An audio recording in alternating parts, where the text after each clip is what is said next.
Some breaking news here in the world of basketball. Businessman Josh Kushner, Bob Iger teaming up to buy the Los Angeles Lakers for over $12 billion. Bloomberg has confirmed that news. The deal was first reported by ESPN.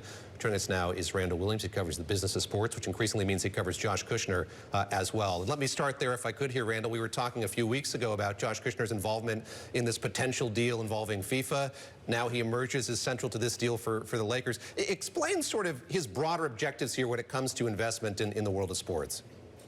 Well, the FIFA deal died, really before it started, but he had an avid interest in basketball going back some years. He owned a piece of the Memphis Grizzlies, and then he sold that to buy a piece of the Miami Heat.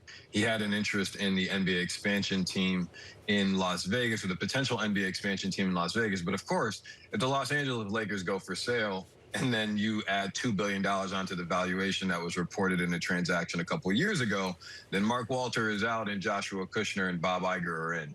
Yeah, so Walter, in fact, was only really there for about a year. And, what will he do next?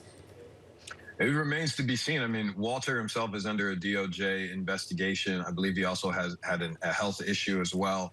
And so it doesn't really, you don't see franchises like this really flip from time to time, especially one like the Lakers, where it was sold for $10 billion a year later. I believe it's now $12 billion is what I've been told. It's remarkable. And the question is, like, what does this mean for the Dodgers? Is Mark Walter looking to sell or divest from the Dodgers as well? That, hasn't been confirmed. It hasn't been reported. Mark Walter hasn't said that. But when you're selling the Lakers, less than 2 years after you bought them, it makes you wonder.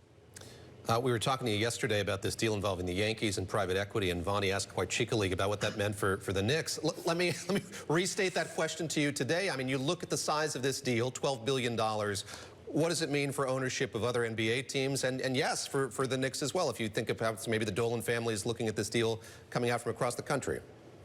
I mean, whenever a team sells and it is hit with a new high mark, it means more money for all of the other NBA owners. And of course, the bigger ramification of this is the NBA expansion that is currently, undergoing review by PJT Partners on behalf of the NBA. And of course, that expansion fee is being split by all of the NBA owners. And so if this rising tide lifts all boats, that means that if the Seattle team, let's say, sells for $9 billion, and now the Vegas team maybe sells for 10 because of the Lakers being at 12. Now, I'm not saying that that is what they're going to sell for, but if this is the top of the market as far as a public transaction, you have to imagine what the get-in price for a brand new franchise is going to be now. All right. Some people have all the fun. Yes. Randall, thank you so much. That is Bloomberg's Randall Williams there on Josh Kushner and Bob Iger buying the LA Lakers for more than $12 billion.